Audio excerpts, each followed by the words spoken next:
növbəti sualı belə deyim, birəbir sertifikasiyadakı imtahan sualı ilə eyni deyil. Sadəcə o sual yadımda qalmadığına görə, amma strukturları eyni olduğuna görə bu sualı əlavə elədim. Bu sual MİQ 2025-də düşübdü bu il, yəni olan sualdır. Demək, bu sual da sertifikasiyadakı sualla bənzərdir. Burada da yenə son qiymət verilib. Demək, dəyişənin ilkin qiyməti soruşulurdu, sertifikasiyada da. Sadəcə sertifikasiyada olan sualı yenə qeyd edirəm, tam yadımda qalmadığına görə bu sualı onun yerinə əlavə elədim. Çünki mahiyyət eynidir. Bu tiplərdən test banklarında da çoxdur. Hələ deyərdim ki, bu bir az daha mürəkkəbdir. Sertifikasiyada bundan da asan bir belə deyim, ifadələr verilmişdir. Sadəcə bu eyni sualda yenə son qiymət verilib ilkin qiyməti soruşduğuna görə, ona görə də mən bu MİQ 2025 sualını əvəzlədim.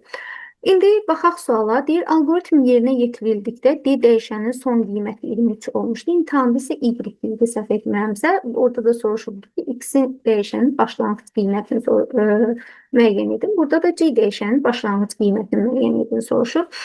Mənimlə, burada 2 dəyişən olanda, adətən bir dəyişən, bir ədəd olanda müəllimlərin elə bir çətinliyi olmur. Amma burada həm D var, həm F olanda biraz çətinlik olur. Çətinlik də deyəndə biraz ola bilər ki, imtahan həyəcanı ilə əlaqəli olaraq. Təbii ki, imtahanda olanda nəzərdə tuturam. Demək, müəllimlər, D bərabərdir. Baxırıq ki, 2D çıxılsın F-in nəticəsi nəyə bərabər olur? 23-ə bərabər olur. Bunu qeyd edirəm. Demək, 2 vurulsun D, çıxılsın F bərabərdir 23-ə.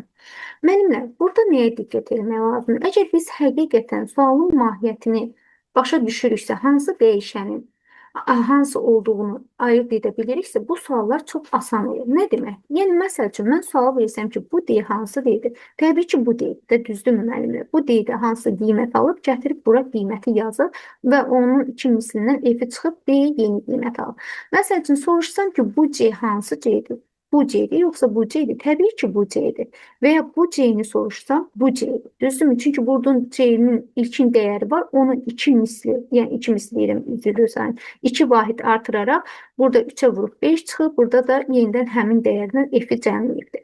Yəni, bunların bu C ilə bu C-ni qarışdırmadıqdan sonra məsələ xeyli sadələşir. İndi bizdə yazılıb 2D çıxılsın F bərabərdir 23. D-nin qiymətini gətirib yerinə yazıram. D-nin qiyməti nəyə bərabərdir? C üstəgəlsin F. 2 vurulsun C üstəgəlsin F çıxılsın F bərabər 23. İfadəmizi sadələşdirək. 2C, buradan 2F-dən 1F çıxanda üstəgəlsin F bərabərdir 23-ə. İndi burada bizdə məsələ nədən ibarətdir? İndi biz bu F-in də qiymətini yerinə yazmalıyıq. F-in qiyməti nəyə bərabərdir? 3C çıxılsın 5. Yazıram 2C üstəgəlsin 3C demək, çıxılsın 5, bərabərdə 23-ə. İndi əsas məqama gəldik. Əsas məqam odur ki, burada 2 C-ləri cəmləmək olmaz. Çünki C-nin burada dəyəri bu C-dir. Bax, bu C olduğuna görə C plus 2-ə bərabərdir. Harada C görürəmsə, gətirib yerinə C plus 2-ni yazıram.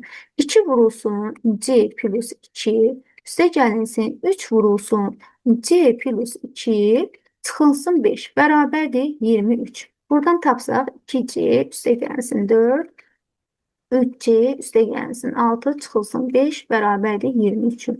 Demək, 2C ilə 3C oldu 5C.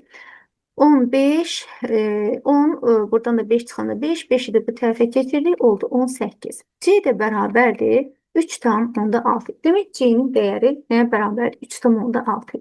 Bu tip məsələlərdə nəyə diqqət edirik? Həmişə hansı dəyişənin harada istifadə edildiyini mütləq diqqətli yanaşmalıyıq. O zaman işimiz rahat olur. Yoxsa ki, məsəl üçün, biz bunu yazsaydıq ki, buradan bir ox çəkirəm. 5C çıxılsın 5 bərabərdir 23. O zaman bizim məsələmiz səhv alınardı.